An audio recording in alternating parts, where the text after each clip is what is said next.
প্রিয় দর্শক শ্রোতা, আমরা হাঁটি হাঁটি পা পাকার অনুষ্ঠানের একেবারে শেষ প্রান্তে এসে পৌঁছেছি। তো আর 2-4টা গজল হতে পারে। এর আগে আমি একটি গজল আপনাদের সামনে পরিবেশন করব। বিষয়টা হলো কি, এই দুনিয়াটা কিন্তু রঙে ঘেরা, ঠিক কিনা? এই দুনিয়ার পিছনে আমরা আজকে যেমনি করে নদী দিয়ে কোনো এক প্রাণী যদি মরা ভেসে যায়, তার পিছনে গন্ধ পেয়ে কুকুর নদীর পাড়ে শুধু দৌড়িতে থাকে, এমনি ভাবে কিছু মানুষ দুনিয়ার পিছনে, দুনিয়ার মোহমায়ায় একাত্র হয়ে দুনিয়ার পিছনে পাগল হয়েছে, কিন্তু আখিরাতের কথা তাদের স্মরণে একেবারে আদাও নেই। তো আমাদের অবস্থানটা কবরের ভিতরে কি হবে সেটা আল্লাহ পাক ভালো জানেন, আপনার এবং আমার কারো জানা নেই। তো সেই বিষয়ের উপরে এখন একটি ইশকের গজল পরিবেশন করব। আপনারা সকলেই ধৈর্য সহকারে বসবেন। অনুষ্ঠান শেষ না হওয়া পর্যন্ত আমরা কে কে মাঠে থাকবো হাত জায়গায় দেখি তো। অনুষ্ঠান চলবে? কতক্ষণ চলবে? সত্যিকার ভাবে? আপনাদের তো একদিন, আমাদের তো প্রতিদিন। আমাদের এই কণ্ঠের তো বিশ্রাম আছে কি? আছে না? তাহলে অল্প সময় শেষ করব। আগামীতে আল্লাহ যদি হায়াতে বাঁচাই রাখেন তাহলে আবার দেখা হবে। তো এখন আমি পরিবেশন করতে চাই আমার সেই গজলটা।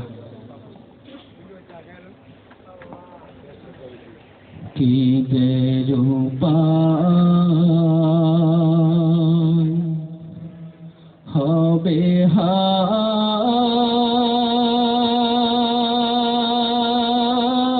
রে গহীন কবরে,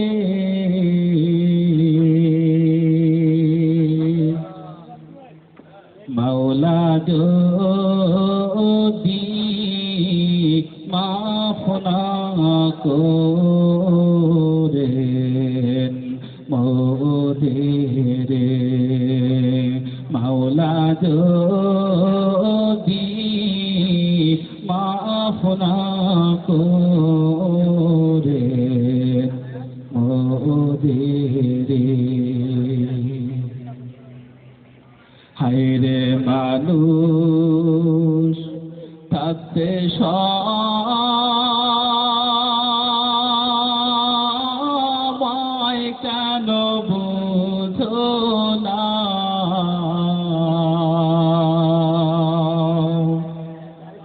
হায়রে মানুষ থাকতে সময়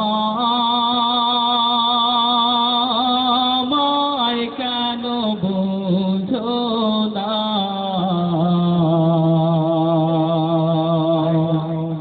ওই কবরে আপন কাউকে পাইবা না, ওই কবরে আপন কেহ থাকবে না। কি যে উপায় হবে হায় রে গহীন কবরে,